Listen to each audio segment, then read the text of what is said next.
この番組はご覧のスポンサーの提供でお送りします。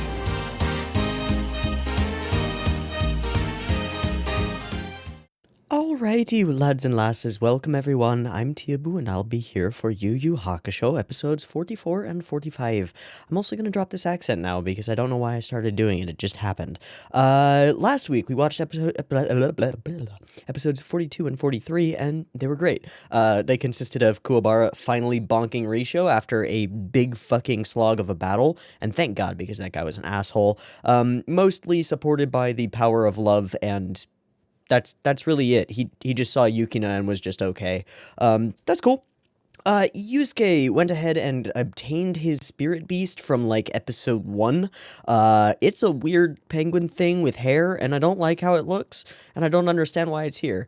But it is, and maybe there'll be an answer to that at some point. Fingers crossed. Not gonna hold my breath. It's totally fine. It's just a strange fucking creature thing that I don't know how to feel about, and I don't know why it matters or why it's here. It just exists, and it kind of baffles me. Anyway, let's not get hung up on that. We also had a whole bunch of really tense standoffs with the Toguro squad from, like, across the ring, just, like, staring at each other, doing the point. More point. Yusuke gave him the full, like, chop and thumbs down, which is baller as hell, frankly. Like, that dude beat the ever-loving shit out of you every time you've come into contact, and you just hit him with the I'm gonna cut your throat and put you in the ground. Yeah, alright, okay. I mean, I don't believe that you can do it right now, but there are things that can be done about that, like powering up and gaining new skills from our sensei, who is also our peer, because she changes age when she uses the spirit wave technique briefly, but then returns to her I don't know how it works, but it works. So Genkai is going to give Yusuke a test, and he's going to have to pass it in order to get her real secret techniques and stuff. I don't know what the test is going to consist of. We spent a small amount of time, like, conjecturing about it. Just in like a narrative sense, it has to be something internal and personal, like a moral decision from Yusuke that demonstrates his readiness. It can't be like just a physical test of strength or whatever, or like, hey, hang on to this rock while I pummel your stomach, which we've done before, and Yusuke passed eventually all that shit. This is like a more, hey, main character, what's your direction and purpose, man? Figure it out. And maybe he'll do that, and maybe it'll be really good. We'll see. Also, just as like a side note, because this one scene kind of like overshadows everything else that occurred in both of those episodes, at least in my mind, and that scene is Toguro very gently flicked Mr. Butajiri in the forehead, and then his fucking brain exploded everywhere, and it was amazing. I don't know how to, like, reconcile that with everything else. I think I did an okay job talking about why I found it so, like, cool and shocking and well done. Just the way that the whole threatening situation was laid out, and how I was just so convinced that it was just a threat, and the little delay before the actual explosion when his head just go wow, just wow, that was something. So, again, I don't really know how to fit that into everything, how that plays into, like, what is Sakyo's game, and what's going on with Sakyo and Shizuru, and, like, all of the other things. I really don't know, but it happened, and it was pretty fucking bonkers. Yeah, a lot of bonking and a lot of bonkers in the last couple of episodes. Great. So, it seems like we're going to step outside of the ring and arena again for a little bit here, to do this testing situation with Genkai. She's invited Yusuke off to some creepy cave to do some creepy thing. I don't know if he's got to fight a thing or, like, make a choice, or you have chosen wisely. I just don't know what this test is going to be, but, you know, I really like anime tests as, like, a storytelling element for giving your characters a choice, but also, more importantly, a chance to demonstrate their characteristics. I think that the initial moments of the Hunter exam and the first couple of spoilers for Hunter x Hunter, but not really, like, all I wanted to say here is that, like, Togashi as a writer does this a lot in other works, where he'll use testing situations or authority figures in the world asking our younger characters questions that they then have to figure out an answer to. And in watching them figure out how they answer that question, we understand their character better. Like, I think that Gon's not answering of the first test question in Hunter x Hunter, again, being slightly vague here because spoilers, is a really powerfully indicative moment of how Gon thinks about things. Because while the other characters are like, oh, we got the answer, we got it, we're good, Gon doesn't answer because he's genuinely pondering like this moral dilemma that's been presented to him in a really unique way. So it's like it's a cool thing, and it can be done, and maybe we'll see it done here because again, like first times that we met Genkai, it was like, yeah, I'm gonna punch you in the stomach a bunch, and now you have some powers. It's great.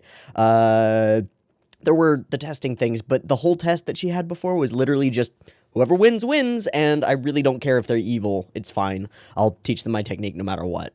So there's a new element here for Genkai's willingness to teach a technique, and I think indicates a little bit of danger and power around the technique that she's teaching. So see how this testing situation goes, shall we? Okay, a couple of side notes that I just want to make real quick. One, this is coming out a day late. I'm sorry for that. That's entirely on me. My yesterday was not a good day. And that's because my Friday was a really good night. Great night. There's a party. I ended up until like 4 a.m. giving water to near passed out people and trying to be like house mom and keep people alive. But that kept me up until 4 a.m. and that's not conducive to like waking up the next morning and doing anything at all. I spent most of yesterday in bed and just did not. In fact, I didn't even check my Discord until late in the night, and I saw people like in the Yu Hakusho channel just be like, hopefully it comes soon. So I double fucked up by not letting you immediately know that like there's gonna be a delay. Sorry. Yeah, multi-level sorry there. Sorry. Okay, second thing is, I don't know if this will even come into play. It is excruciatingly windy here right now, like extraordinarily windy. If I look at my weather app on my phone, it just shows like wind advisory warning for the next 3 days. It is cold as balls and it is super windy. So the reason that I bring that up is because if you notice like dancing light or whatever, there are like branches outside my window that might be like. And also, if you hear like weird squeaking noises, we're in that kind of windy where like this is not a poorly built house, but still it feels like the whole house like shifts sometimes in the breezes just because of the pressure differentials on windows and stuff. I don't know what it really causes it, but it happens. It's a very distinct feeling of having like wind buffeting everywhere around the house and the way that homes like creak. I don't know. I'm just trying to like paint the picture for you. So if you hear weird creaky noises or see lots of weird lights and stuff, that's why. Okay. Okay, let's watch some Yu Hakusho. We got this show to watch. You like it because you're still here. Let's watch it. All right, I've got episode 44 up and ready. It is sitting at 0 seconds. There will be 2 versions of the video thing. You can find a picture-in-picture version with the video up there, linked in the description. Timer-based version on YouTube. You want to sync up with your own copy? You can sync up with your own copy. Beep beep timer to count you down is coming at you right now. Bada bing, bada boom. Let's go.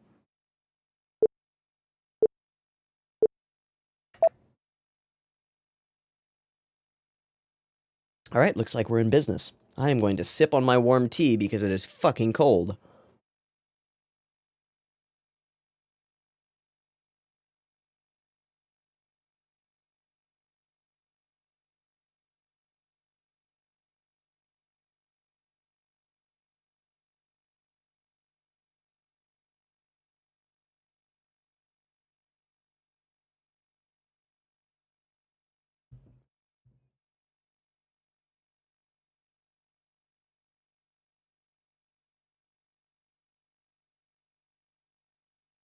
Wow, and now that I have taken 1 sip of my tea, it's not as hot in here as it has been.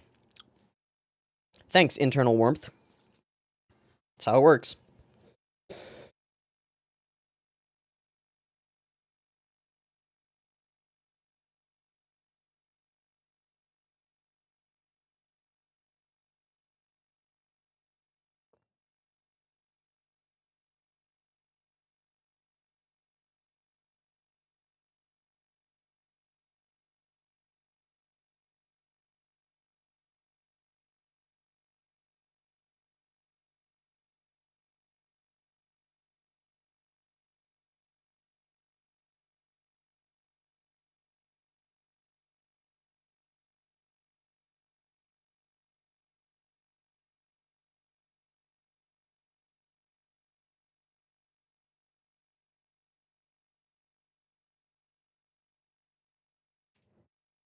Whoa, who knew?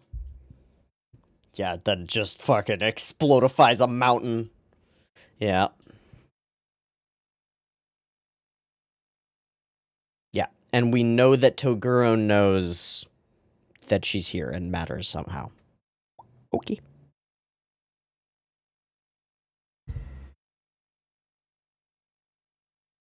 That's a lot of blue.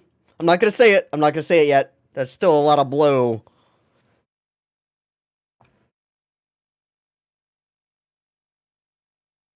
Oh my god, that shot. What? What a good, like, image.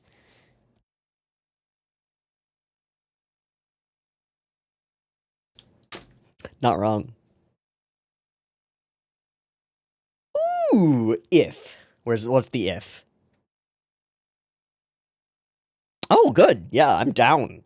That's exactly what I want. That's a deep question, man, and it's one that you have to answer for yourself. Hey, welcome to, yeah, psychology. Figure your shit out. All right, sorry. I'm sorry. Genkai's getting sappy. I should let her.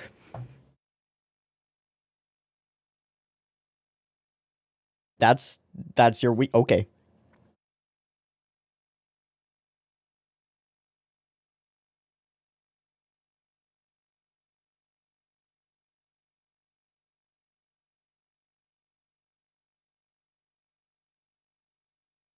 Dude, that's like a huge portion of the human condition that she just laid out.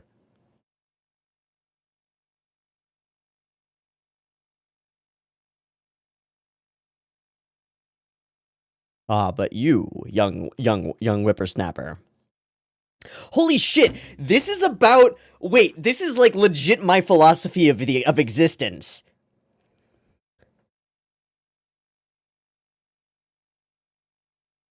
I half want to pause here.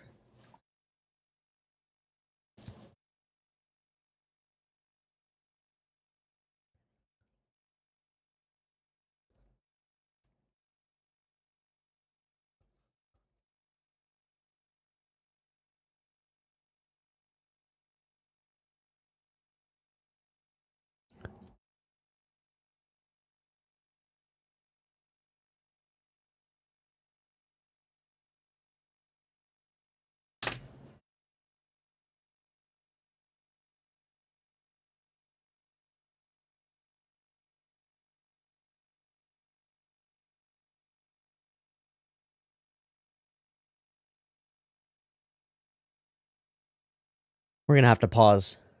No.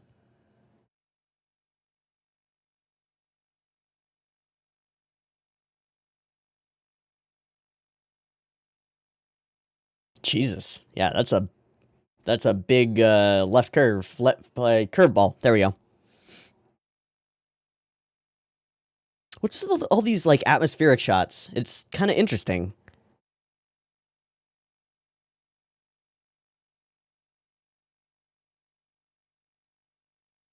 Yeah, man, let's think through it. True?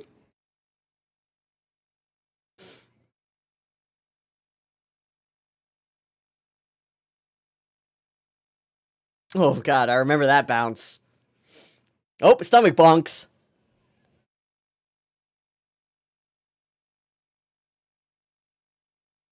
How could you even think of killing Genkai, man?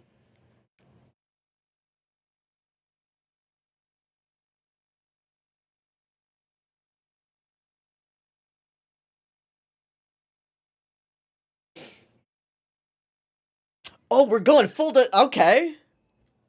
Yeah, you gotta figure that one out, man.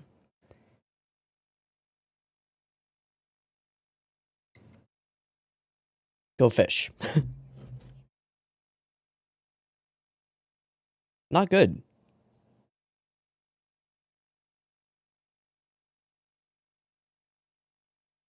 Really?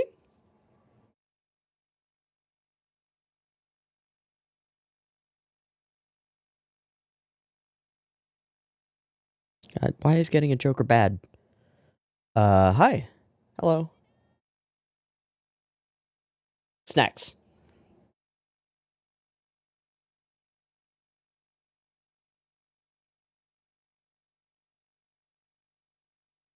These feel a little rough. The instant 180. Hmm. Hmm.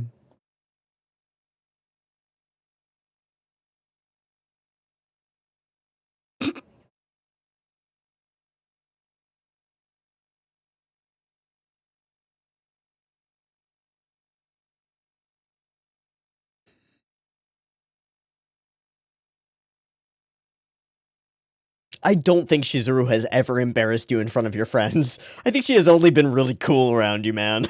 It's fine. Ooh, he is not into it.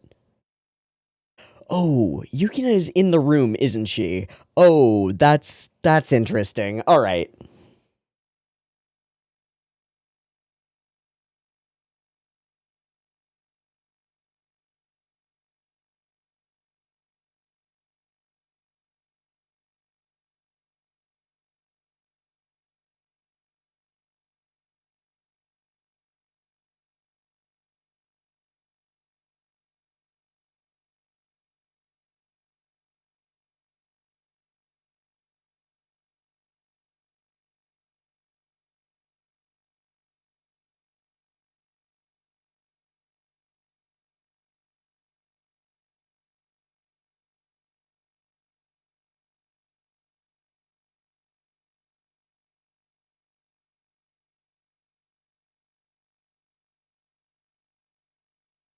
Okay, that works even better. I take it.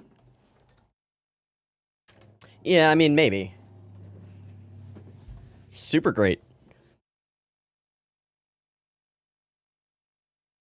Damn right. Ay. Well, I mean, wait, qualified for the test? Qualified for the test.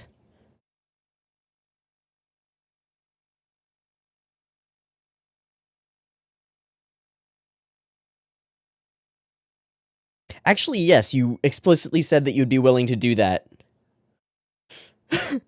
Once upon a time.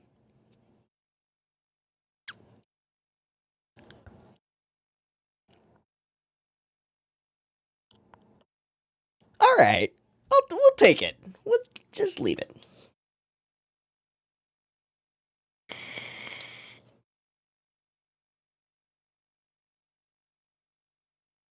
Damn right. Important struggle. Absolutely. Okay, what is the test actually, though?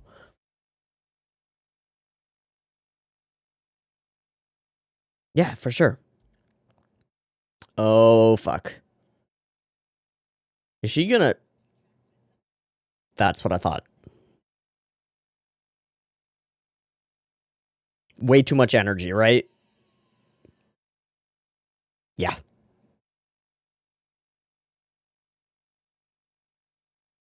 You're gonna explode, dude. Whoa, he can vibe with that.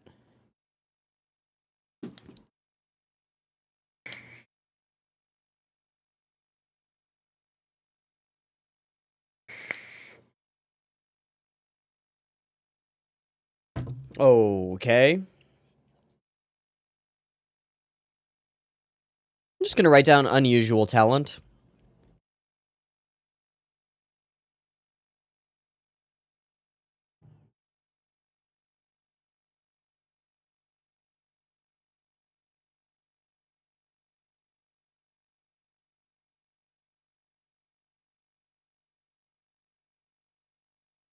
Oh boy. Wow, it's like, yeah.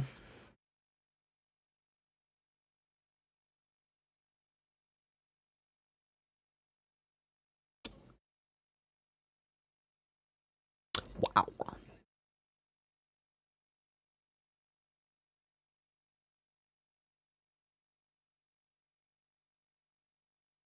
Wow.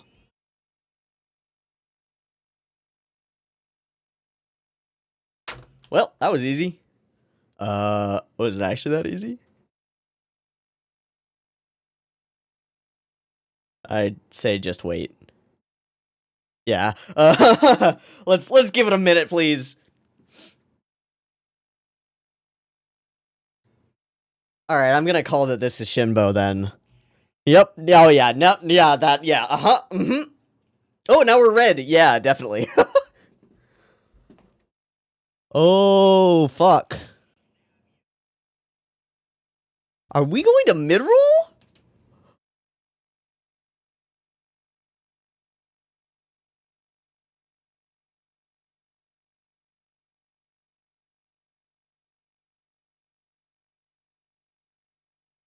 All right. I got nothing. This is just great.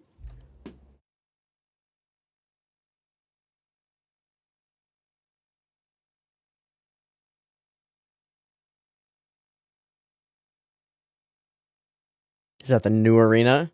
That's fucking sick. Are these the VIPs?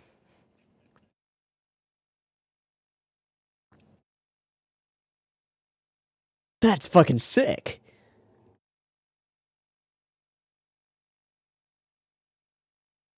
Hey, it's that scalper guy. Oh wow, we're gonna do a whole. Okay.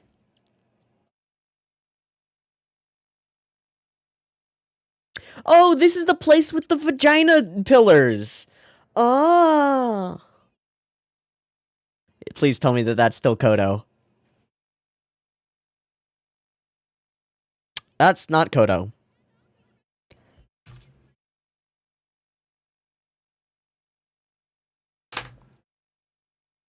I mean, she ate. Hey, she's still around. Great. What? Ha ha ha ha.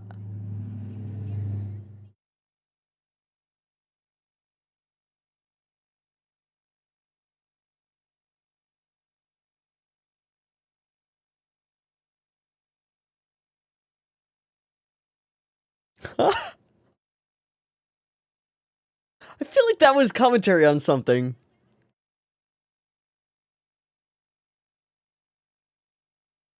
So she's like a fish creature person? Alright, yeah, sure. Okay. Everyone knows. Yeah. Uh-huh. Oh, God.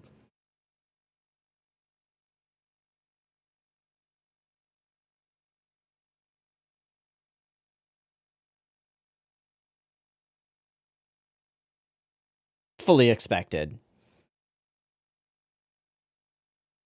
I don't know, she doesn't have Kodo's, like, flavor, you know? Wait, have we not come back yet?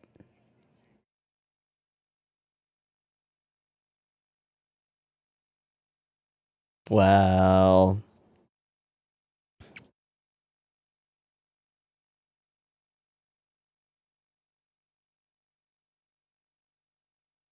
I mean...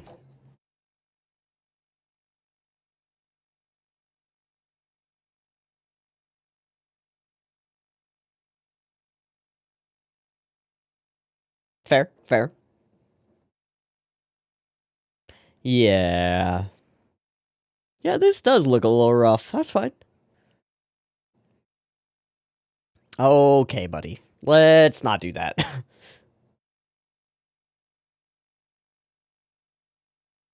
Meanwhile...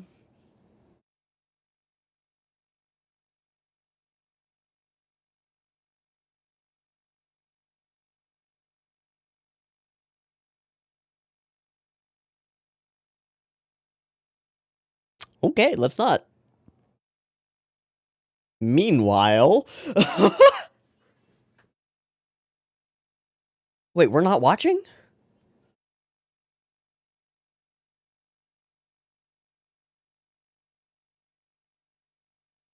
No, Kodo. No.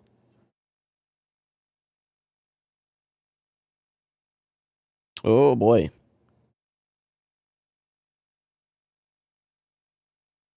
Yeah, hit us with the full stadium reveal. Nice. Nice.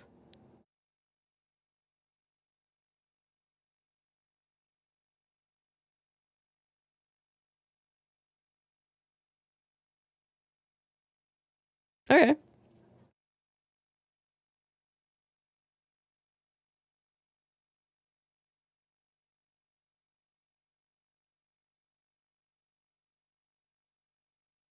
Maybe.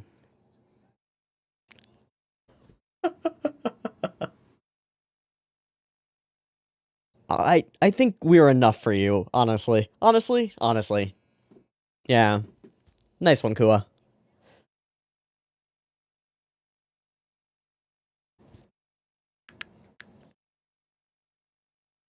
What are you always... Why are you... Oh, it's bubblegum. Okay. Wonder if that's his power. Whoa, what? Oh. Oh. Oh. Okay. Eh. Ah. Ah. Ah.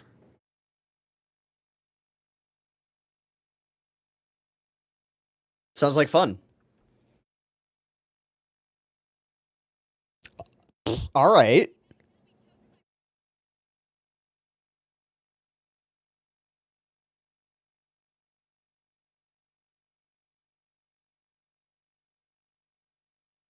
I do wonder if the dice are weighted, you know? See, he kind of manifested numbers on them with magic, so I feel like... Alright, easy, buddy. I'll admit, I like her, like, blue lipstick stuff. It's pretty cool.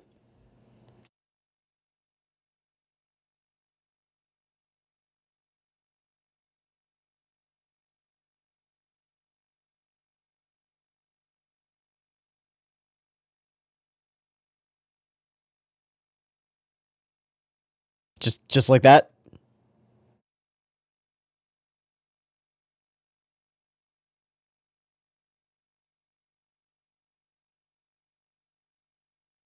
What?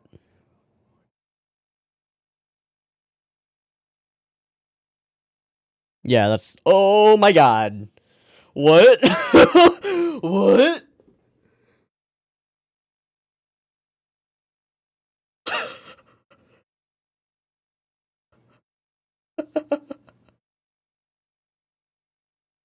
Wait, didn't he shapeshift before? Didn't he have, like, a thing of his... Yeah. No, don't bow out right now, dude. He's still gonna hit you. Alright, +1 to Judy.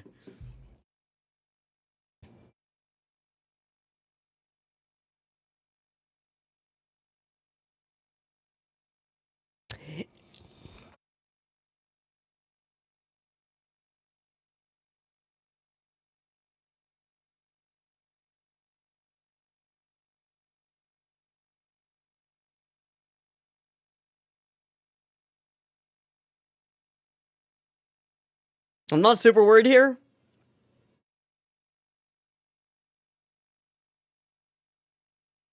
Interesting triple take. He's not there. Yeah. Yeah, man.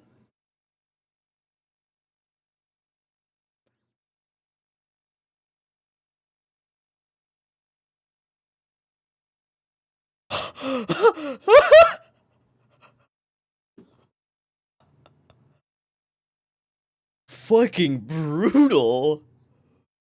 No, you didn't. Yep. Yep. By death. Woo! And the through the mouth, like, yeah. Sure. Let's just ace their squad, dude. Just service ace. Let's go. Easy peasy. Win Wimbledon with a service ace. No prob. Meanwhile... Oh, wow, that's the... Okay.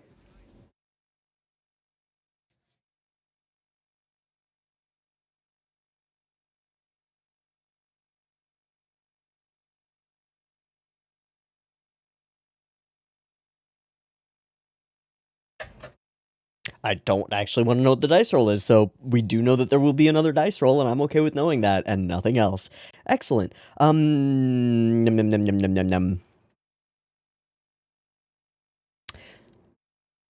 Alright. I'm gonna try and separate like how I feel about this episode from how I feel about the one portion that I already talked about in the pause. I'm also mentioning that here because I'll put the pause part at the end because it won't be in the timer version.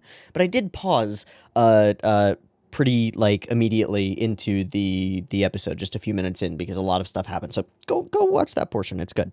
But I want to separate that from like the rest of the episode. Episode has like some really striking, really well done imagery, and then also some pretty goddamn mediocre, just random sequences. I think specifically the first time that we get all of the girls walking into the room looks pretty rough.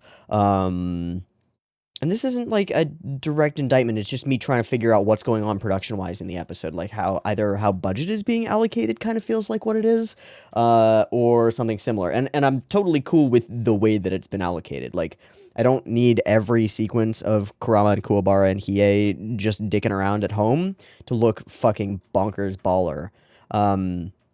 But still, this whole sequence, it just feels quite rough to me. A lot of off-modelness. Kuwabara's entire face, like, moves when he's talking because the lines up here have been redrawn and not probably checked properly. And then, like, Botan's face goes all wonky over here. It's just a little mediocre. It's, like, fine. And then there's, like, I put 220, I think, was this one, like, dramatically well shaded sequence with Genkai, where there's, like, a lot of, like, really nice subtle movement in all of her clothing and the shadows on it, and it just has, like, mood to it. It's just a vibe. And also just, like, the lower angled shot making her look taller and like, thinner. Like, I feel like Genkai's a very fit woman, but, like, physically fit. Not the British sense of sexy, okay? I think she's a very fit woman, but the way that we normally see her portrayed, she feels very squat, right? Very, like, bulk, like, bricky, I guess, because she's really short. Here, she almost seems, like, tall and lithe and almost, like, elven in a way, is the vibe that I get from it. I think that's super interesting in this moment. And also, just big explosions of splodification, real big. Much more than the first time that we saw this. There's just a lot. And lots of blue and lots of red and stuff. So, yeah, I am going to call it. I'm going to say that I think Shimbo had some involvement on this episode, but I don't know what, because it feels a little wiggity wonkety.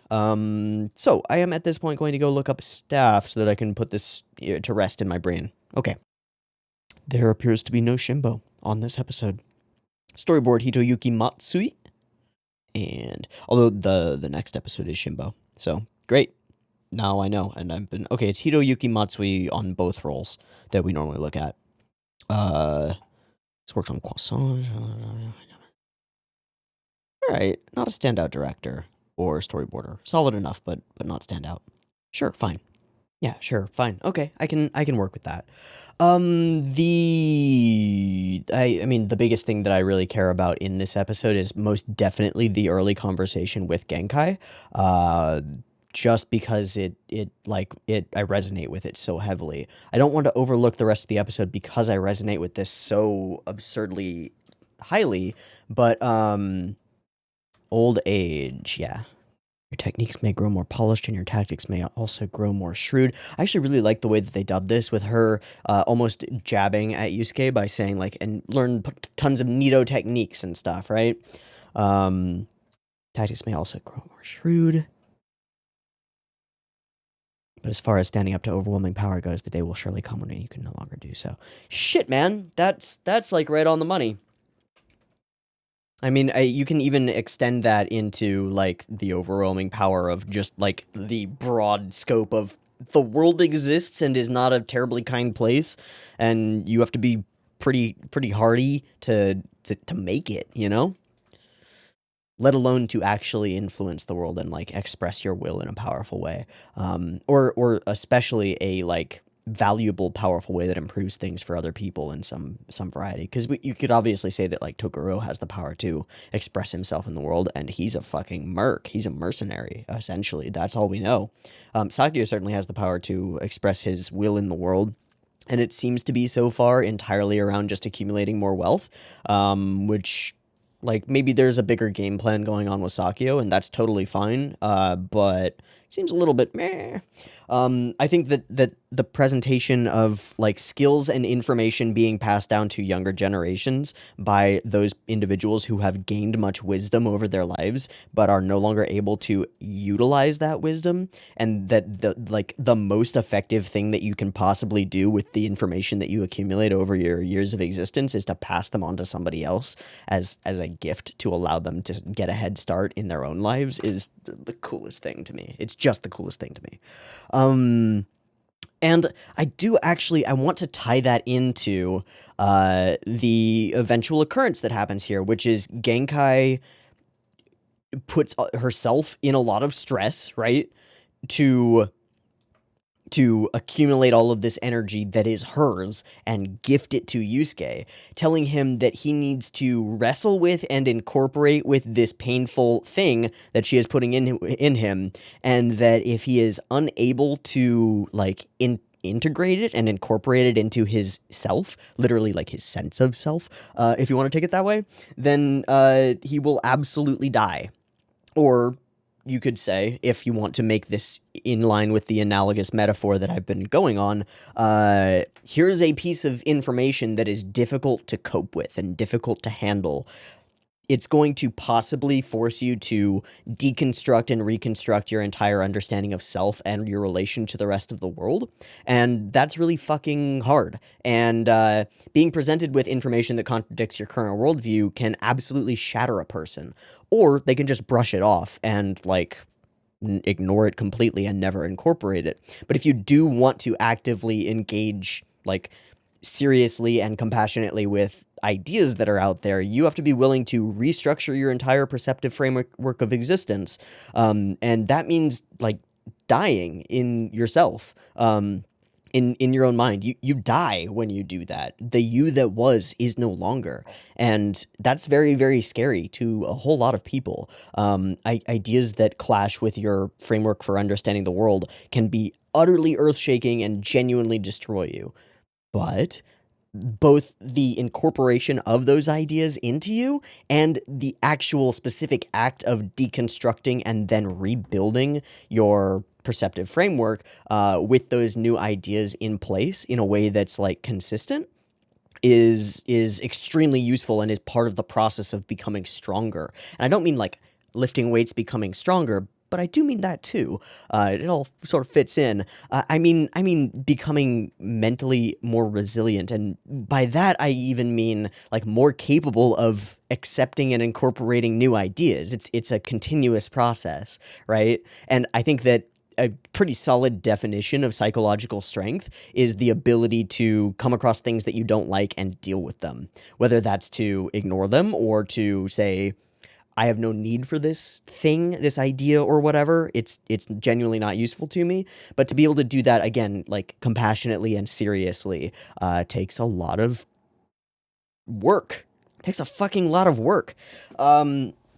I mean, I don't know if I'm blowing anybody's mind here by expressing something that I've definitely expressed before on this channel, but like you can probably imagine a hyper-religious, like specifically closed-minded person seeing a video like this and going, nope, nope, nope, nope, nope, nope, nope, nope, nope, nope. I don't want to think about any like justifications beyond believing in my religion good. I don't want to do that. And either not wrestling with it or having their brain explode a little bit and trying to wrestle with it. And I'll just say, like, if you are in any way interested in these ideas, that's super cool. Explore them as much as you can and think about them. And yeah, that's great. Yeah.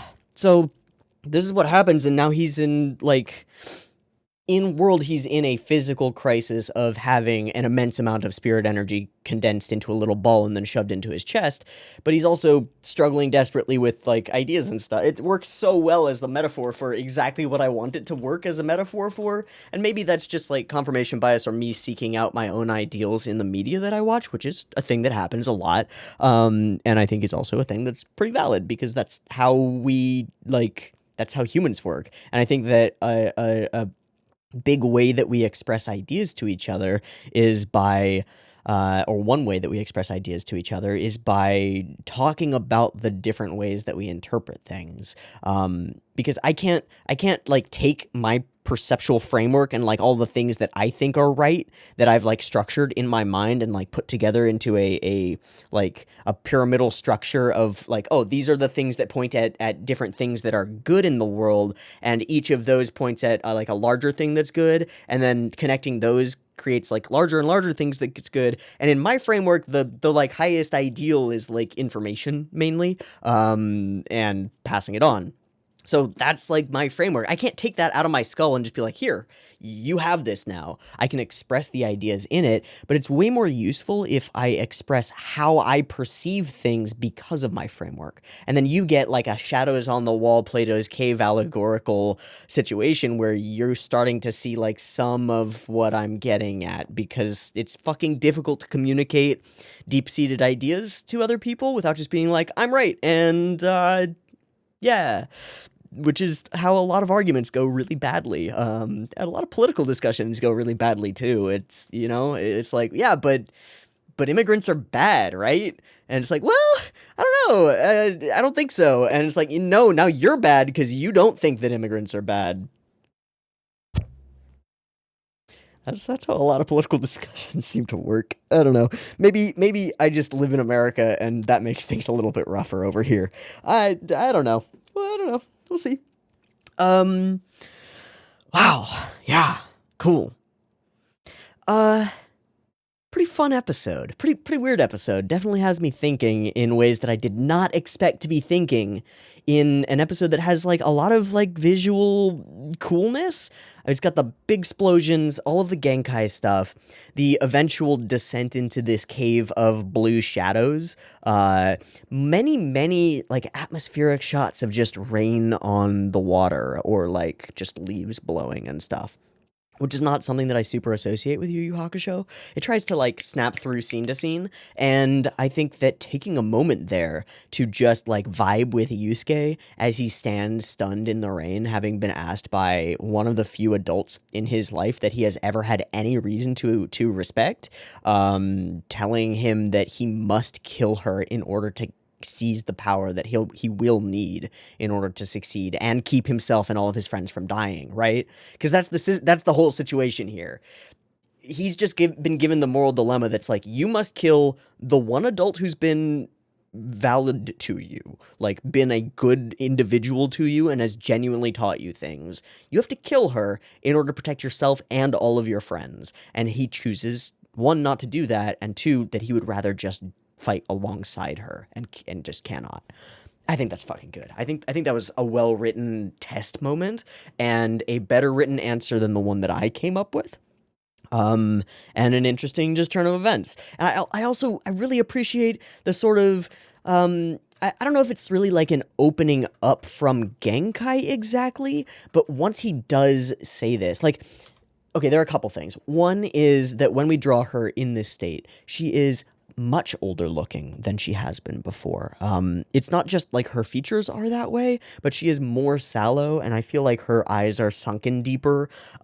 She looks pitiful in this moment, and that is not a good enough reason to not kill her if killing her gets what you need, right? That's not a good enough reason. But every shot that we get of Genkai is like honestly kind of fucking pitiful. Even though this is an incredibly powerful wizard lady, she's dope. But she doesn't look it in this moment. She's vulnerable. And then they snark back and forth, and it feels like a little bit more of an open and friendly snarking because he's passed the test. I don't know. Like the smile that she throws on here and sort of berates him a little bit is it's really cute. It works for me. It works really well for me. Okay, so we go into Blueville. She does the boom boom, puts it in his chest. It sucks. Snap back to reality. Oh, there goes gravity. No, back over here, and more of the same. There were a number of weird meanwhiles in the episode. I will just point that out. It kind of messed with my flow of the whole thing, but I understand that the whole point is like, Yusuke's in this situation for a bit. It might take him an hour. It might take him 6 hours to actually figure this shit out. It might take him multiple days. We don't know. But he's going to be in this for a bit, so we're just, like, letting you know that he's still in the pain. Great. Good. Glorious. Loving the pain. I do think these cuts are pretty cool. I do like that he's just. It gave me a moment that was like, wait, maybe there is something crazy special about Yusuke. Maybe he'll just integrate this power with no problem, and it'll be like a mind blowing moment where Genkai realizes that he's actually the chosen one or something. No, nope. It's just a little bit of a delay before the death hits you, and now the death is hitting you. Good, yeah, have fun. Some cool visual stuff. This sequence is actually why I thought that. Okay, there was the blue stuff at the beginning, but this sequence is why I thought Shinbo, because cut to stark background, blood splatter, red character is like Shinbo. It just reads as the Shinbo. Unless it was like red background, black character, then it reads as Ikuhara. Yep. Yep. Yep. Yeah. I just put that together in my brain. Yeah. Man, Ikuhara and Akiyuki Shimbo should goddamn make a show together. How? Uh, ooh. Maybe they would just be like. Maybe they would just be like at each other's throats. You know. Maybe it just wouldn't work. They're both too like creatively whack. Ikuhara would probably want too much control and stuff. It's such an interesting thought experiment. Like, what would an Ikuhara slash Shinbo show look like? I welcome anybody to start trying to crowdfund that to happen, because damn, that would be a visual treat, or weird as hell, or both. Probably both, actually. I'm gonna go with both. So yeah, lots of good scenes, literally bursting blood vessels and just in agony, while Genkai just stands there impassively. It's a pretty interesting sequence, I think, and pretty cool, especially given that, like, the the philosophical grounds of this entire sequence, at least the way that I'm reading them, is my favorite thing that has ever been written in Yu Hakusho. Just the writing-wise is the best thing that has happened, and the best thing that any character has said is what Genkai said about age and wisdom, because...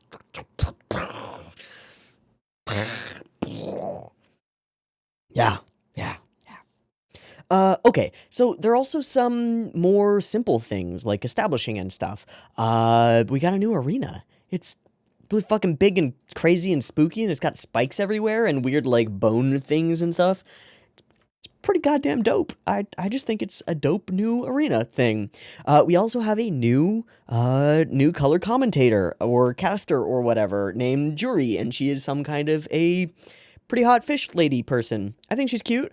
Again, I do like her, like, blue lipstick thing, and general color design, I would say, maybe, but it's not exactly her color design. It's the colors of her and her outfit, which I don't know if color design is like more the show. But yeah, no, like the bluish eyeshadow, the purple eyes, the fishy things, the bluish greenish hair, and the little, like, cute bow thing and other clothing stuff choices.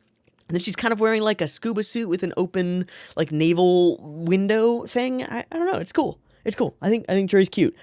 She definitely got one good +1 moment for me, because there's no way she's going to.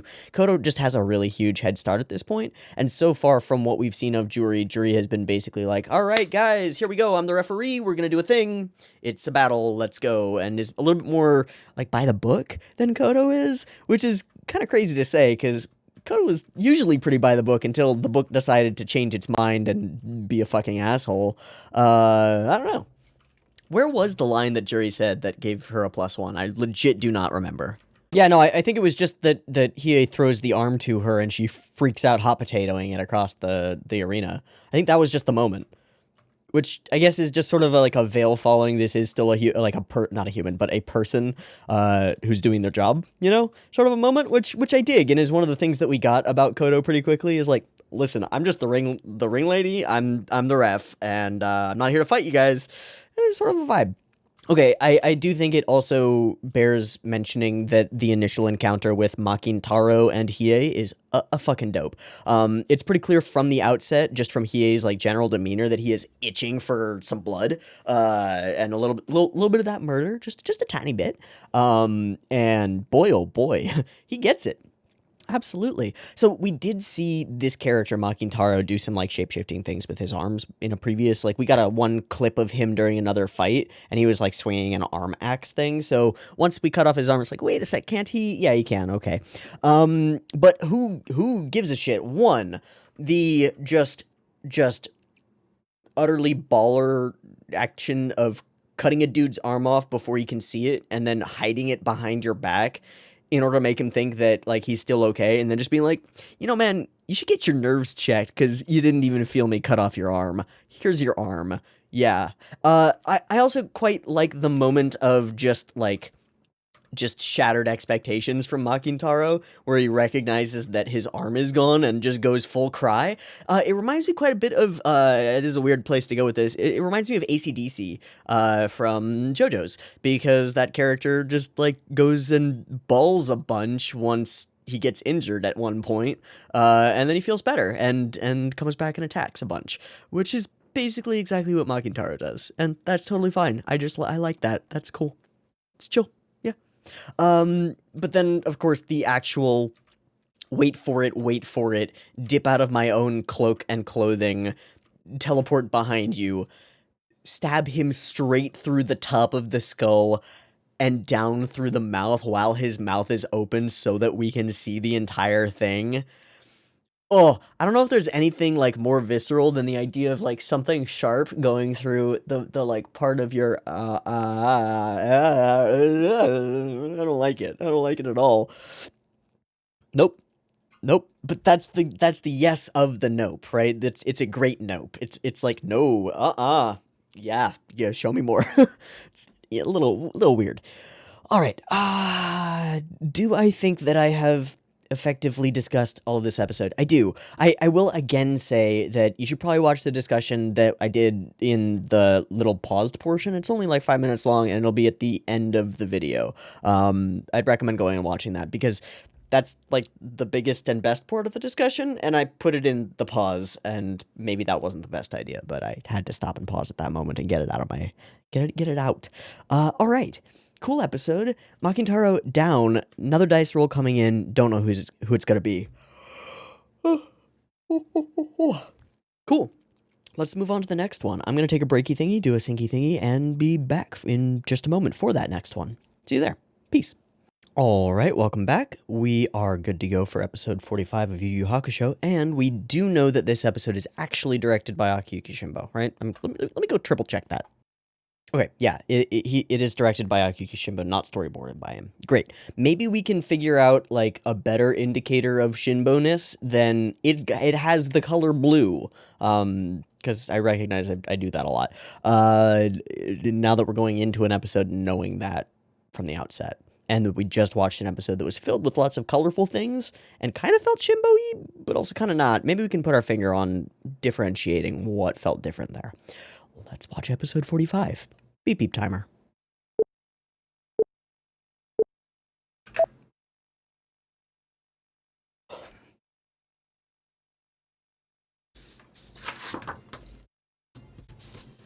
Also, I need a new notes.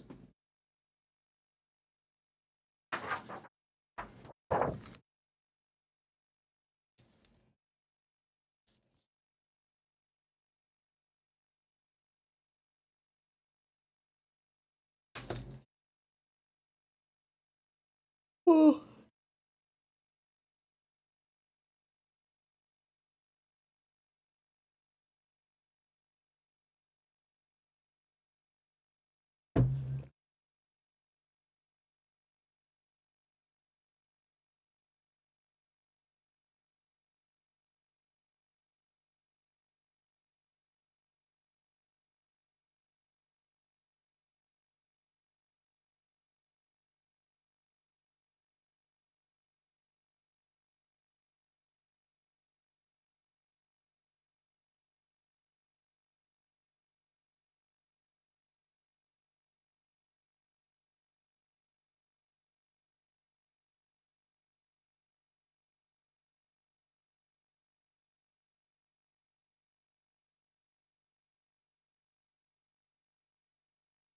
All right, let's roll some dice.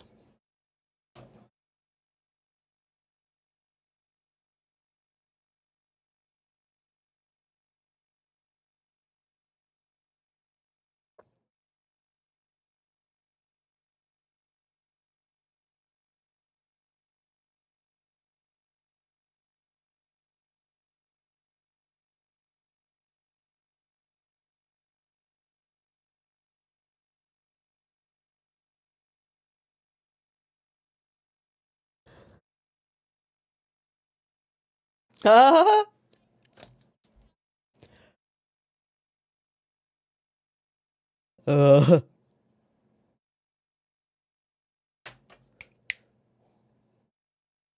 yeah, whatever. Or you're messing with the dice that you magically manifested. You fucking asshole.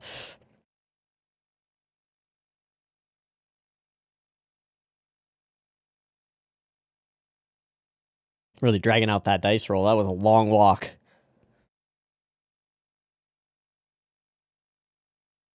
Oh. Oh, it's that guy.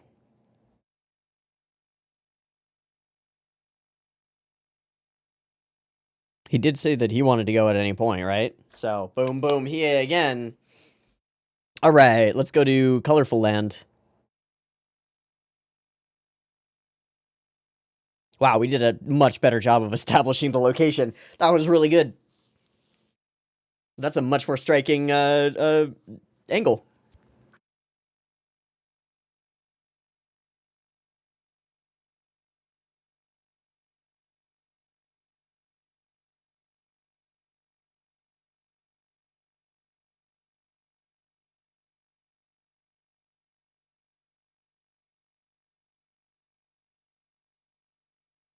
It's a super striking angle.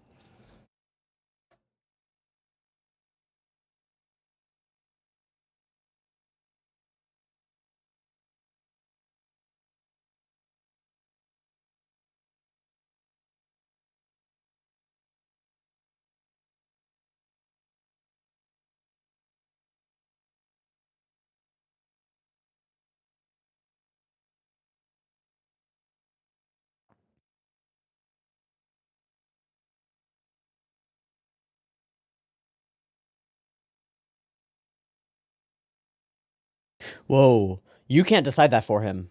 No, no, no, no, no, no, no, no. Give her the no. Give her the no, dude. Give her the big no. Grab it, shove it back in. Grab it, shove it back in. Yeah, yeah, yeah. Do the most badass thing you could possibly do in this moment right now, Yusuke. Fuck yes!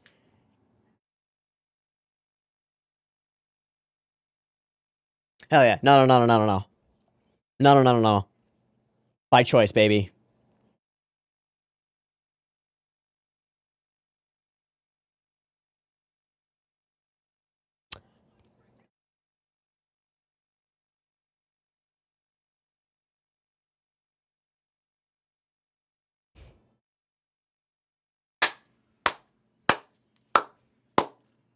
I got nothing. That was the best. That was the best. Oh, wow. Strike that fighting pose.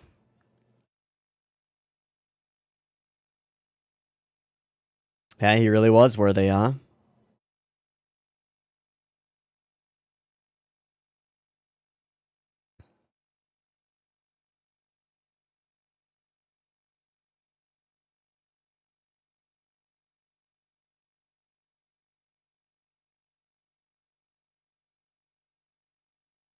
But he's still not ready.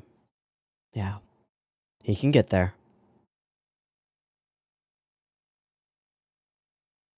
Jesus.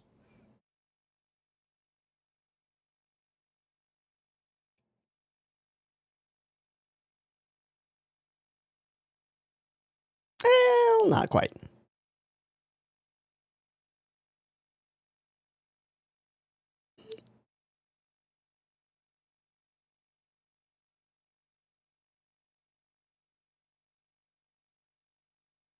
Oh, little buddy.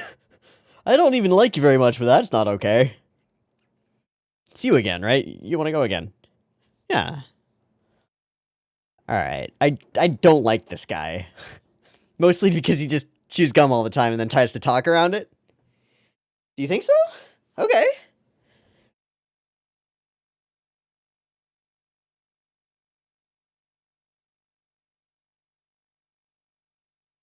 Wow, you're that confident that he can't drag another darkness flame? This guy's got some, like, perceptive thing? It's a weird choice to bring that sound effect back in, but okay.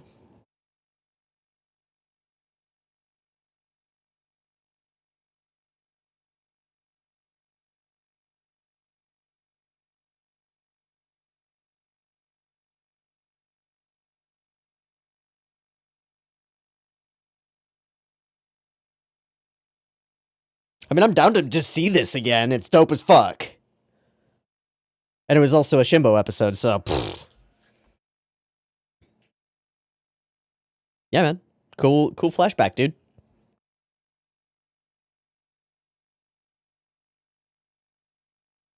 He used it when he needed it. Now he can get stronger.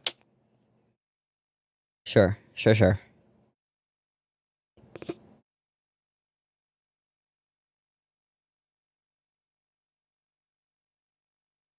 You just call him Kuro?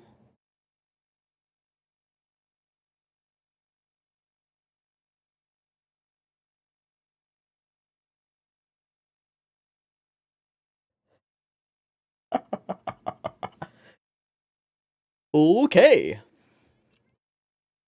I give you a plus 0.5. I don't know, man. No.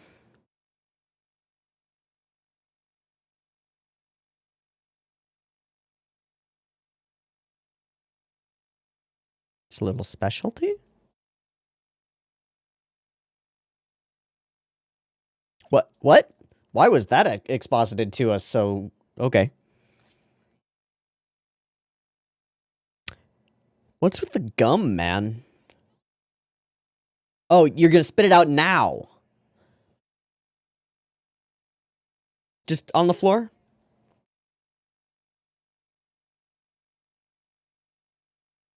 Shut up and fight. Yeah, it figures.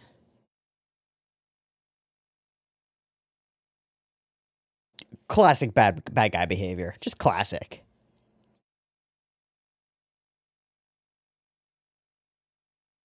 I really want Kurama to just look at Kuwabara and just be like, dude, it's just classic bad guy behavior. Don't worry about it.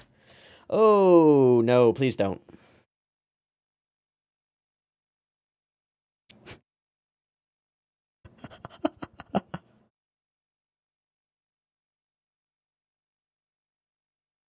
What?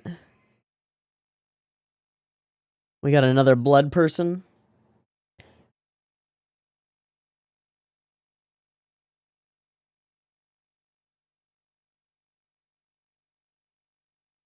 No, that's just a little creepy, man.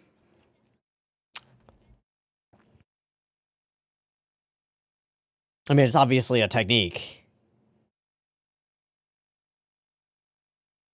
What is that?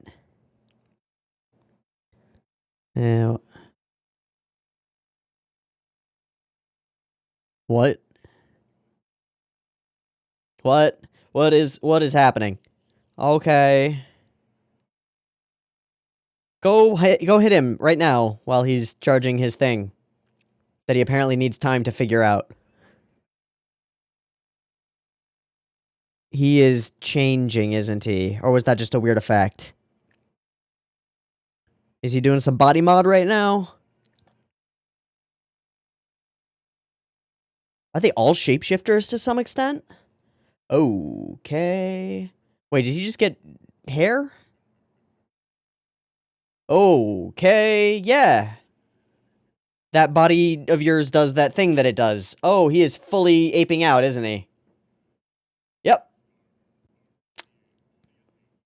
That's pretty neat. You look real weird, dude.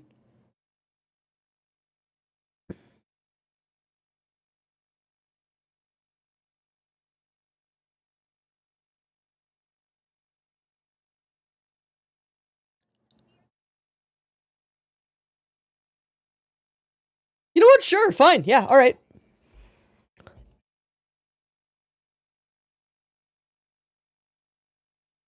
That was dope. That's all I got. That was just dope. Okay, Kuro Momotaro.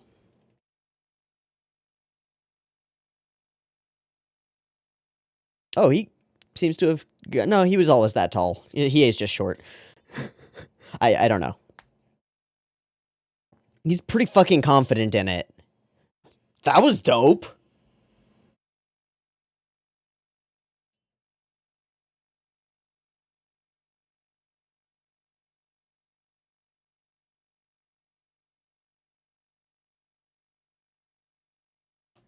Yeah, no, I don't think so.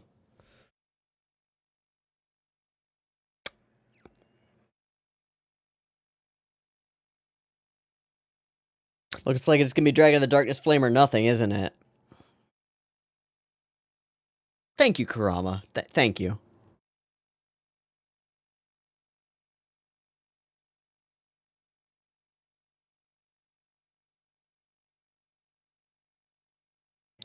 Okay.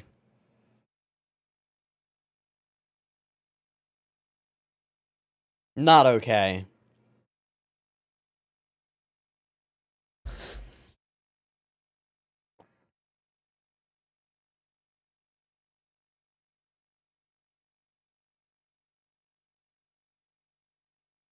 Well, there we go.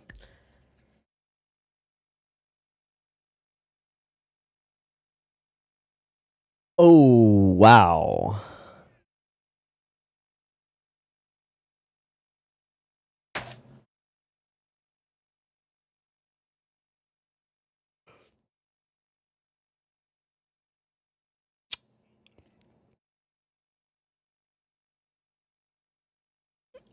Sure, man. Yeah, monologue.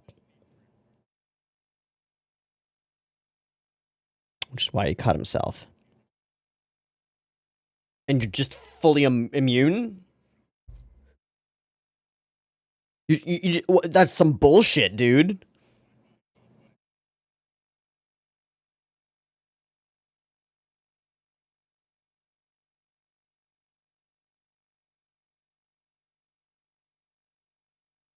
I don't know about that, dude. You're ugly both ways. And he's only invincible to that specific technique.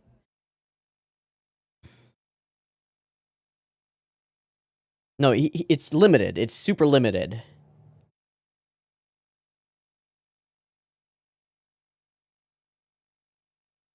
Oh. What the fuck?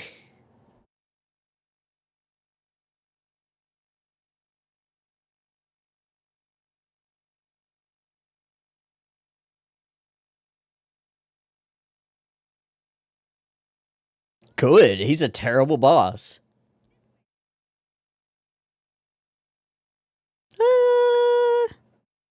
She can make her own way. I think she's got it on lock.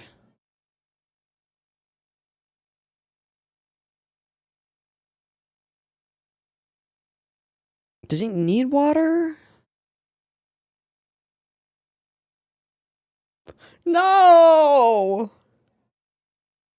Probably crying in a corner. No, just literally where you left him.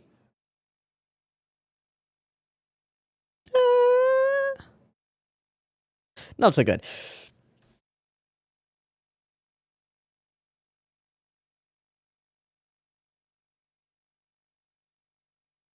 Not so good.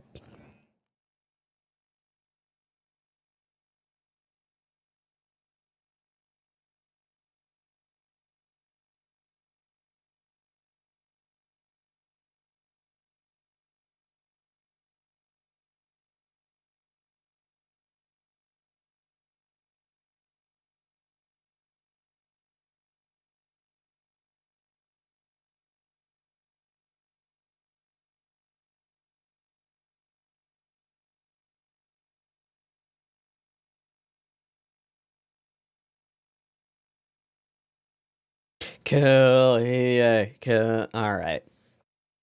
You just need to use any other technique that isn't your sword, right? Like, you can't use that.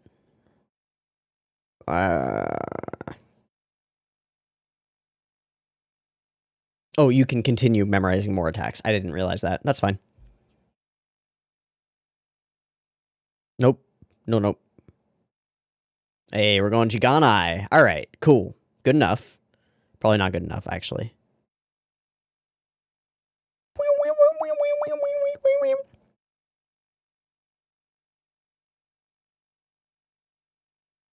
He's going for it, baby! Alright, let's ruin your chances of ever fighting again. Oh no.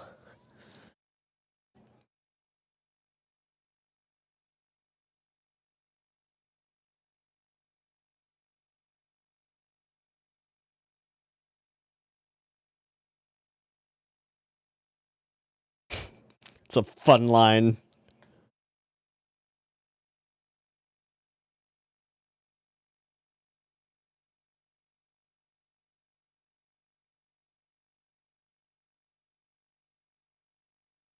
Yeah. Oh, Kuwabara just doesn't know that. Oh.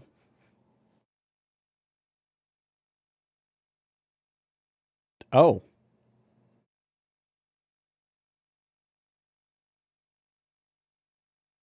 And he's not been in peak condition since then.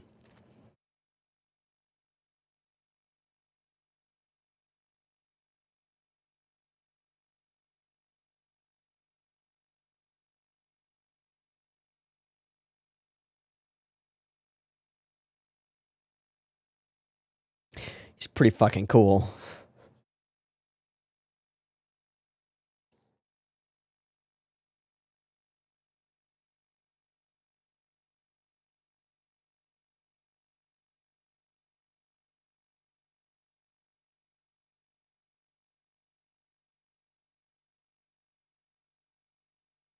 Feels like he's not going for it quite. Oh, hey, it's that background.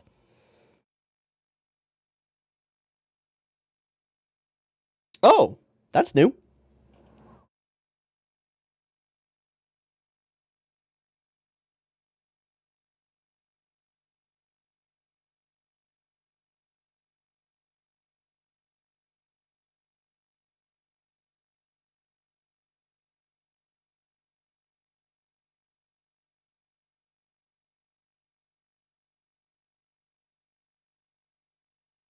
Yeah, but if that doesn't work...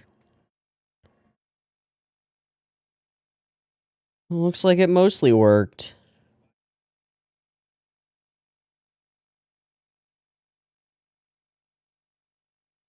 It didn't suffice. Okay. Maybe we should concede.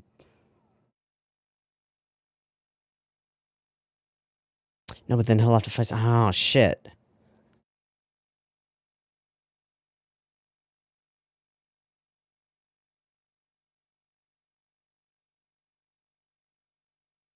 I love you, Kodo.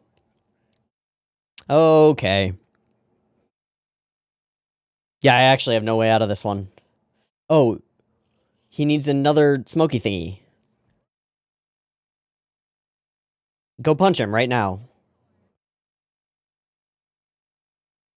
Go punch him right... Okay, nah.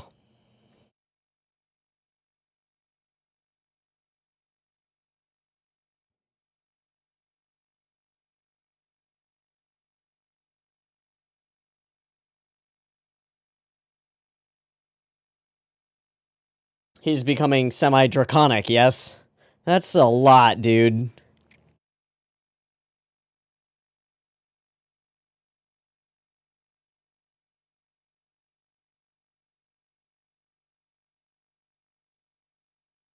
What happened to your voice?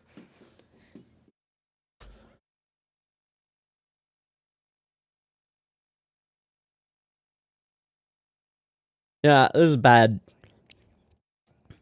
This is like trying to fight Lung, man. I don't want to fight Lung. You don't fight Lung. You run away from Lung. Oh, Jesus.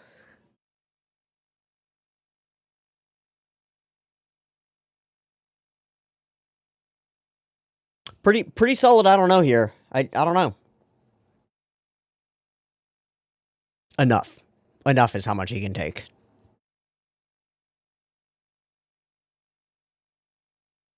Nice. Nice. Solid cliffhangy place to leave it. Nope. Yeah, so that battle will continue. Good. No spoilers. I appreciate the lack of spoilers in the first frames of the outro thingy. Cool. Oh. So, I said something at the very beginning of the discussion before this episode, which was, maybe we'll be able to put our finger on something that is Shinbo-y, but isn't just like colors and stuff, right? Because colors and stuff is just like, you can do colors and stuff, but the way that Shinbo uses colors and stuff is different, but it's still just colors and stuff, right? It's kind of hard to deal with that. I do want to explore that idea because I spent a lot of time during this episode trying to figure that out and just thinking about it. Now, some things are just like, we re-show a bunch of the cuts from the Dragon of the Darkness Flame episode because they're really cool, and, you know, just in case you forgot about that glorious technique. But the first things that I noticed, like, what is Shimbo doing here brain turns on as soon as we go into the cave. And the first thing that I noticed is, like, really effective establishing shots, bringing us in. So we get the outside shot, and then the parting of the rock formation shot as we move into it. This is a lot more effective at establishing our space than just cutting to it. And then there's like a pretty solid eye for framing and cool angles and stuff once we move in. And then there's the distinct intentional contrast. Not just things are blue or things are red, but like blue, red, same frame, same, like, for a reason, demonstrating a difference in emotional state, right? Yusuke is rocked with pain right now. I don't actually think that this cave, I mean, maybe this cave is bluish in terms of its lighting, but I don't think that this cave is actually fucking blue, and I don't think that Yusuke is actually fucking red here. He is emotionally and physically rocked by agony. That's what we're seeing. It works. The other thing is just like the way that the colors are layered together and the use of multiple layers of the blues and the oranges and the reds and things. And then just better framing, and most obviously, I think, because we get multiple scenes of Yusuke rolling around in agony on the floor in this episode, and we got multiple scenes of Yusuke rolling around on the floor in the previous episode. Every scene of Yusuke in agony in this episode hits different than the ones in the previous episode. I can't attribute that to... okay, here's what I'll say. I think each of those scenes does hit different, and I think that the scenes in this Shimbo episode are conveyed better. His pain, literally all we're trying to convey is character is hurting, right? That's the whole thing. Character is in so much pain that he's punching fucking rock walls because he doesn't have an outlet for it except screaming, and he's doing that anyway. He's screamed out.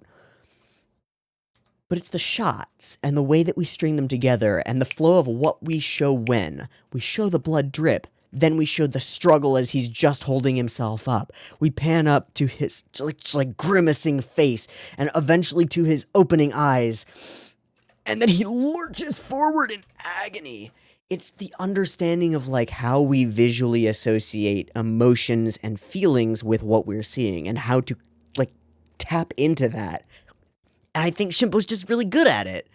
I don't know if that's like a particular skill that we could say is a directorial skill besides conveyance, which I really do think is the job of director, is to convey the piece of material that you have through visuals as well as possible. And also, you know, herd cats and run the ship.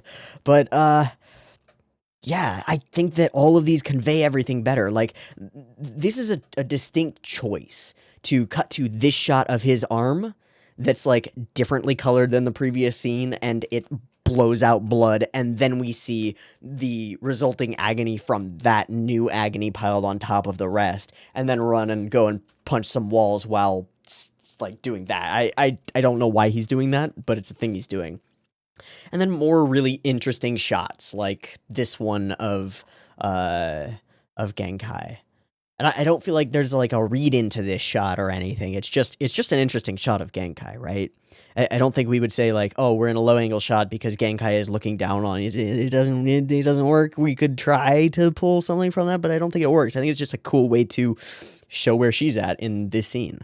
And we go back and forth between them and demonstrate exactly how they feel in each of these moments until Yusuke very literally, for as far as I know, the first time in the series, curls up in a ball and dies. Like, curls up in a ball and isn't doing anything to fight against what he's dealing with right now.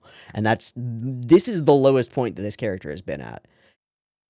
And so, Genkai goes back on her decision. She regrets it because cares about Yusuke, you know?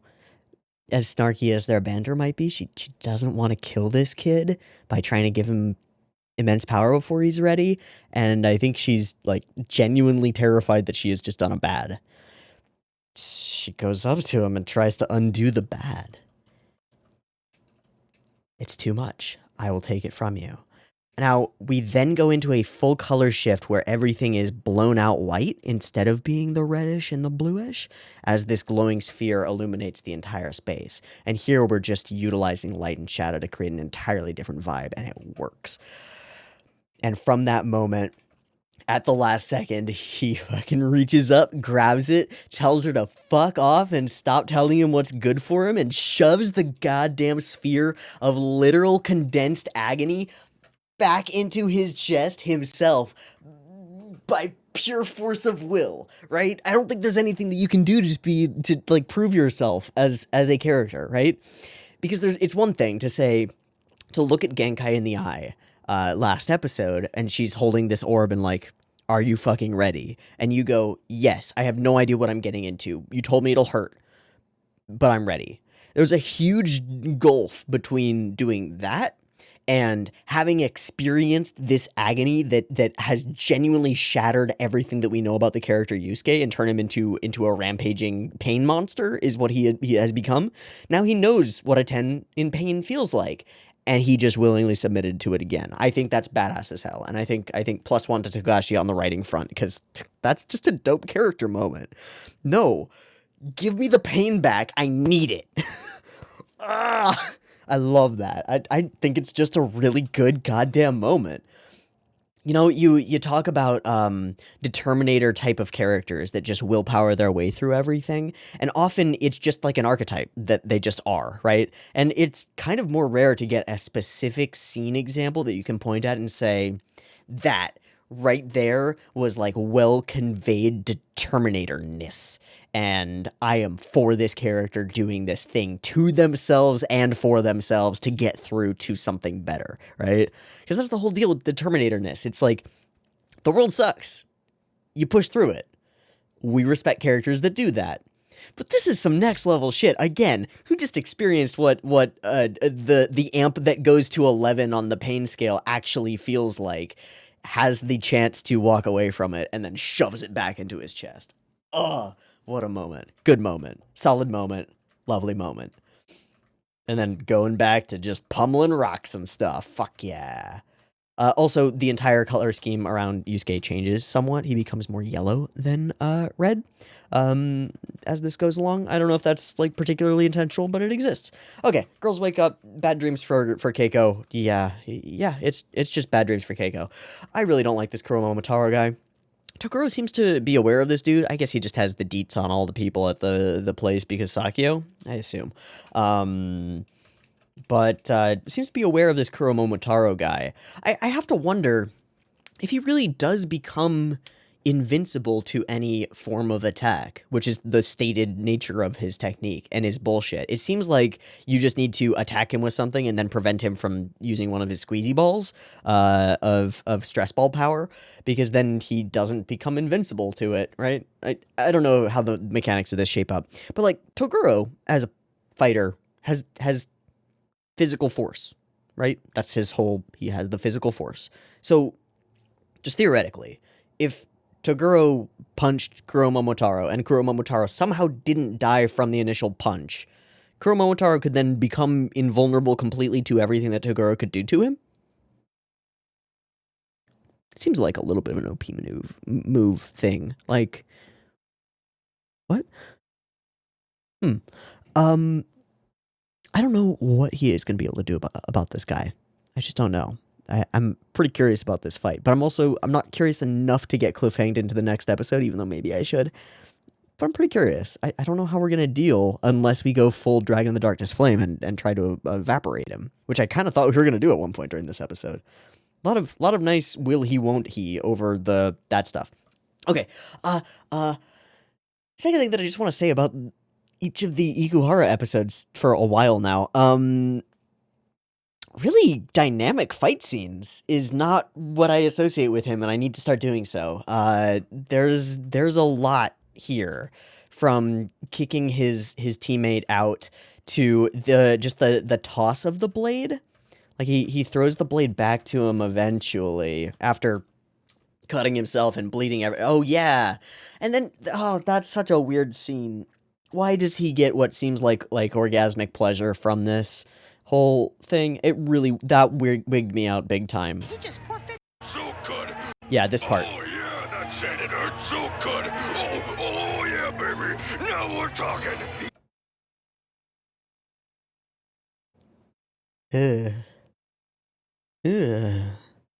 Like, I don't know. I'm a pretty kink positive person. It's totally cool if you like pain. Great. No, man. No, Kuroma Motaro. Fuck off.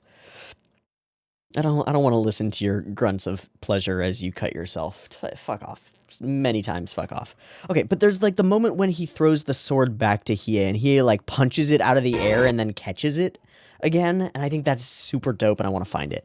Yeah, sword hurtling through the air, bonk, spin, catch. It's a little thing. It literally doesn't matter. It's just super dope. Like, throwing your opponent's sword back at them in like point first in kind of an attack is kind of like a little, hey, you actually on your game? And Hiei just answers with like, click, pa. Yeah, I'm on my game. Let's go. Which gets me hyped for Hiei, and I like being hyped for Hiei. Of course, what he's about to do isn't going to work, but, you know, whatever. And then back just a second, because effects are another thing that I just want to, like, point out. I think that, I don't know how to attribute this exactly, but we can kind of, in assumption land, hypothetical land, we can sort of assume that, like, the same group of general key animators are available to most directors for most episodes. That's not necessarily true, but if we do assume that, then we can attribute, like, where resources are being allocated.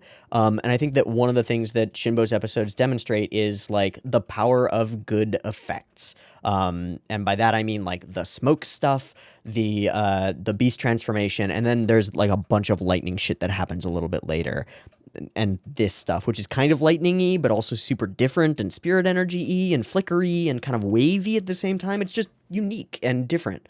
In the same way that the like ice stuff going around Zeryu kind of boosts him a little bit, or other certain things make other characters seem more powerful and badass. I think this is powerful and badass. It's just pretty dope.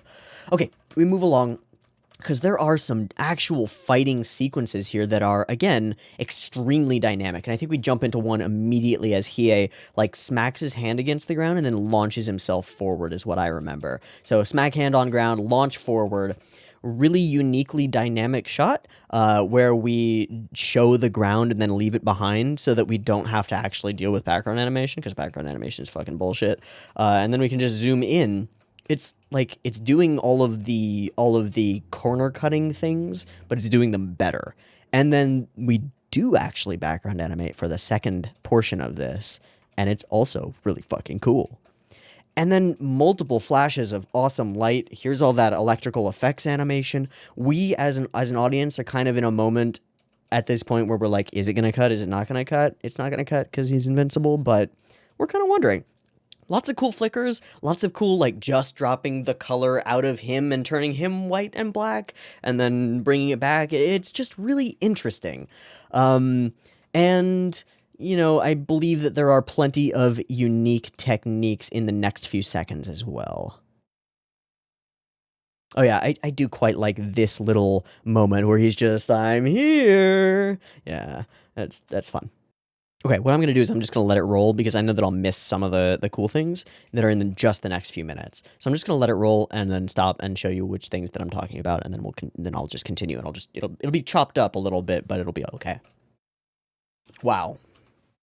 Just wow. Okay, so how many seconds is this whole sequence? I don't even know where we would call it a start. I'd say honestly, it's the moment that he launches into combat. Which is when he jumps right here at 12:50 on the dot. Okay, so at 12:50 on the dot, Hiei lightning jumps up into the air. At what point does he take the full smack and slide into place? Boom. Okay, so it is a fully 30-second sequence that we're about to really, we're gonna go through the whole thing because it's all fucking good. Okay. It starts out a little bit simpler. Hiei launches up into the air, gets his shit going, shows immediate shock because something just moved behind me, and it did, and he's here. We sort of like whoosh the camera out of the way of this kick, creating space for it, which is really interesting to me. And this is the kind of dynamics that I mean in the fighting. They are not only moving around, but like moving out of the ring, and the camera's flying around all over the place. There are cool smears going on. Each of these attacks, we're like ducking in and out of it. The smeariness is super different and super unique. Like, this is part of what I mean by the dynamic fights that I'm coming to slowly associate with Shimbo's work on this show. Because we had like some knife edge deathmatch moments that were very similar in that we specifically talked about how the camera was like bobbing and weaving in with the punches that they're throwing at each other, giving us a feel of a dynamic fight in a fight where our two characters are literally required to be statically fighting each other, right? Now we have actual dynamics, which is they're moving around through space, and the camera's following them in a way that makes it pretty easy to understand how they're moving. Like, we grok this pretty quickly, I think, in a way that is hard to do in a fucking 1v1 fight. It's hard to really capture a sense of space, and it takes directorial talent. Hell, it is hard to capture a sense of space in a fight when you are actually filming the fight and you have literal actors and stuntmen doing the actions multiple times for you to find which shots you want to take of them. Watch any modern American action movie. They're pretty shitty. They're not that good. And part of that has to do with actor skills, and we can like rag on Liam Neeson and whatever. But that's not the point. The point is that like this particular skill set of moving a camera around a combat encounter in a way that feels natural and even accentuates and adds to the feelings of the combat beyond what it would be if we just like saw it in a wide or whatever, which obviously it does because almost anything would. It's just a really interesting skill, and one that I think we can say is pretty solidly associated with Akiyuki Shimbo at this point. Throw that out there. Okay, so yeah, we're up in the air. We understand kind of what's going on. We understand the look behind you, the turn. These little things that flow together are so fucking huge. These matter a lot, okay? So there's the look behind you, which turns our attention over there. But then there's also this little moment of him physically turning his face, and we cut at the exact moment that he would have made eye contact with Momotaro, right? So we flow with that. Boom, we know exactly what's going on, and we understand like the physical layout of the shot instantly. Kuro Momotaro is right behind Hiei. Hiei is turning around and surprised to see him right there, right then. Kuro Momotaro, he starts to gear up for some kind of way of dealing with that. Kuro Momotaro goes for a big-ass fucking swinging kick at him and misses. We come in for a little bit more. Kuro Momotaro comes in for a little bit more. We switch our shot. Boom, it's essentially a shot reverse shot. We know exactly what's going on.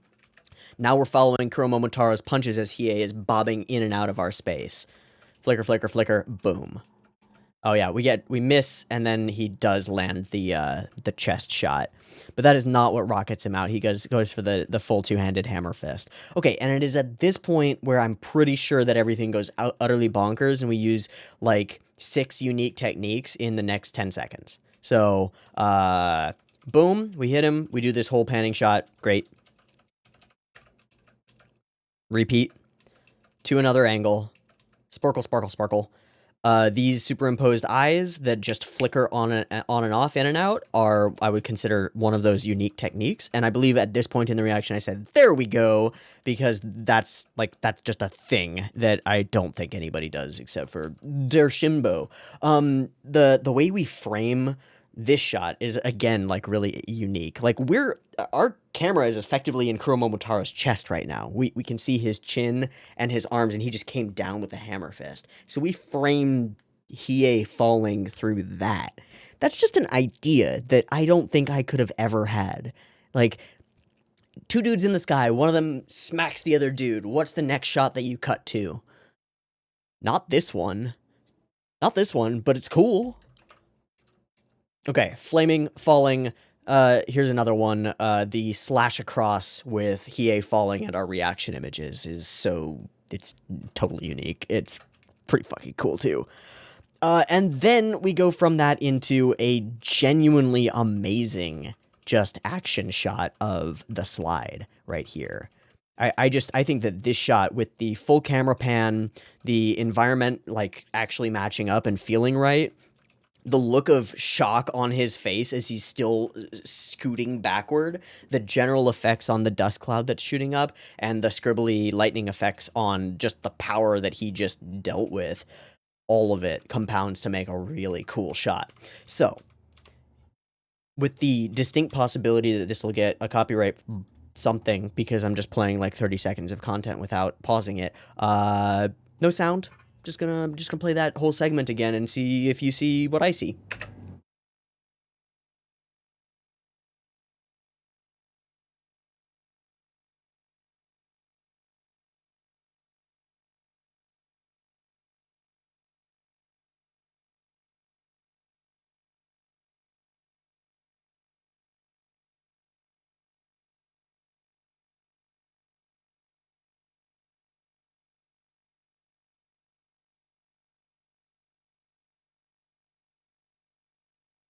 Because what I see is just like a really extraordinarily well conveyed exchange of blows.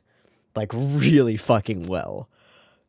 I feel like I'm in it in the moments where we're like following Momotaro's fists and Hiei is like, whoa, whoa, whoa. I feel like I'm in it. That's just good. Right? That was just good direction, yes? Good key animation too. Good on every level, which makes me think that the captain of the ship is doing something right. Cause damn. Just cause damn. Wow. I think that's pretty much the highlight of the episode for me. Things get a little bit less as we move along from that. Got the pain, got the shit. No, there are some more cool things around the fist technique that he uses. So I do want to look at some of those. Okay. Cool. Now, it's probably pretty clear that Shima was probably chosen for this episode because he'd already done the Dark in the Darkness Flame episode, and like there's a lot of overlap in what we're going to be doing effects wise. So that makes sense. Ooh, we don't get a lot of this.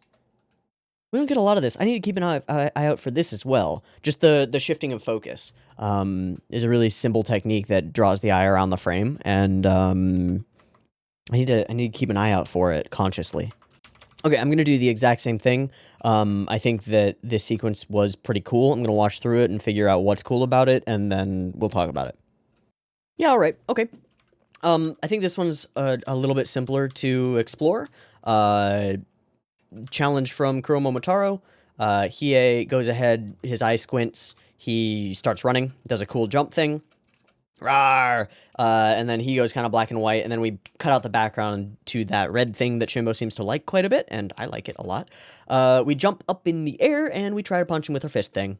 And at this point, basically, it's just an effects showcase. Like, cool shit, more cool shit, lots of cool stuff. And then here we like go in a pretty dramatically saturated like color palette for this shot, which is pretty cool and I think indicative of the amount of power here. I also find it kind of nice that we've got like these multiple different varieties of light flashiness stuff. I don't know how to explore it or how to explain what I'm trying to say here. Like, there's not just this and then a black and white version of this. It's this, and then there's a normal version of this with no effects, and then there's a version with, like, the superimposed whitish Hiei version of him on it, and then there's this other version that's just, like, also different, I think. Yeah, like, that and that are both different. One of them has blues in it, and the other one's just all blacks and stuff. It's super unique. It creates a totally weird flickeriness that's very cool. And then he's fine. And then he's fine, and he birds out, I guess, because that's what he does. He just turns into a bird now, and he is a fucking gigantic phoenix bird person, and his voice got worse. I don't know how to deal with this. This seems bad. This just seems like a bad fight for Hiei right now, or for anyone. I think my biggest question is if we lose this one or concede it, We don't necessarily fight this guy immediately after, right? Because if we did, if he could just sweep, right? He seems like the kind of a powerful character who could straight up just sweep. And that scares me a little bit. Not really, because I know that our team is probably going to be all right in this one. We got to go fight Toguro, but maybe. Okay. There goes yet another episode of Yu Yu Hakusho. I think it was a pretty fun one. I will say that I definitely enjoyed the first episode of today a lot more than the second episode. It dealt with some stuff that I'm super down for. The second one has some really amazing fight sequences. I think that 30 seconds of good fighting and then an amazing, like, smash you into the ground and you skid 300 feet shot, like, which we do all the time in Yu Yu Hakusho. That one was distinctly really good. That was a really great sequence, and I think it's worth watching the entire episode for those 30 seconds and just to get to talk about how cool they were, because they were fucking cool. Okay, I think I'm going to wrap. I've been Teeaboo. This has been Yu Yu Hakusho. I hope you've enjoyed it as much as I have, and I hope to catch you next week for the next ones. See you there. Peace. We're going to have to pause right there. Okay. Here's why we have to pause, because we just got into a whole different philosophical ballpark with the you have to kill me part, which seems like a trick question, probably. But we'll see. It doesn't matter. It does obviously matter, but I'm sorry. I'm reeling a little bit because Genkai just hit me with a sequence of words that can, if I choose to do so, and I absolutely do, can easily be interpreted as, like, an exploration and jumping off point for my general philosophy of existence and, like, what is purpose. So I'm just going to dive into that really quick because, like, context, and it sparked something, and I want to talk about it. Okay. The first thing that she said is, like, we age. That is a universal part of the human experience. Like, this speaks to literally everyone who's watching this video and who has ever watched Yu Yu Hakusho. We all fucking age. We all get older. And you can learn and improve yourself as much as you want throughout your lifetime. And you can focus on yourself. You can accumulate wealth. You can accumulate talents. You can accumulate skills. You can get really physically fit. And none of what you do is going to do anything to do more than slightly offset the fact that you are mortal and are going to die. You might die 10 or 20 years later because you've treated yourself well and taken care of yourself, but you're going to die. And in all likelihood, before you die, 30 years potentially before you die, maybe more, you're going to start losing your faculties, whether that's in a sweeping, terrible disease state like Alzheimer's, where you genuinely lose parts of your sense of self, or just the general ongoing onset of aging that prevents you from being quite as sharp and quite as resilient and quite as physically strong or mentally strong as you once were. People get dumber as they age, but they also get wiser. So a huge part of the existential crisis of being a living mortal being with the power to learn is that it's like a balancing act, and as much water as you pour into the bucket that is your valuable consciousness or whatever, there are holes in the bottom of that bucket. And every year, a new hole is being poked in that bucket. And no matter how fast you pour, you can't fill it up faster than it's going to start draining. That's how living works, and that's how dying works. Like, we hit about 24 to 27, and our bodies stop producing as many new cells as are dying. Like, we just start dying. It goes bad. We die pretty quickly. So what do you do about that? How do you, in facing the abyss, the unquestionable, absolutely obvious truth that you will die, well, you can run from that fact in a number of possible ways. One very popular way is to say, but you don't. Religion, there's an afterlife probably, maybe. Nobody has evidence of it, but, you know, it comforts our souls to know that maybe our consciousness, our existence itself might live on, and the things that we've done and accumulated and been, the value that we have for the world might not have a time limit on it. How great would that be? Well, it would be great, but again, there's zero evidence for it. And I'm sorry if I'm like brushing off anybody's serious religious beliefs, but I don't believe. And I believe in something that I think is better, which is humanity itself. I don't like to think of humans as individual organisms, but instead as members of a colony, a large collective organism. And what she is talking about here is so distinct and specific and perfect. It is, She is a person who has spent her entire life acquiring this technique and the wisdom that it has, right? This powerful thing for reshaping the world literally and physically, for fighting against evil, for getting your goals out there in the world, for like literally changing the world around you is what she has created. And it's a versatile technique, right?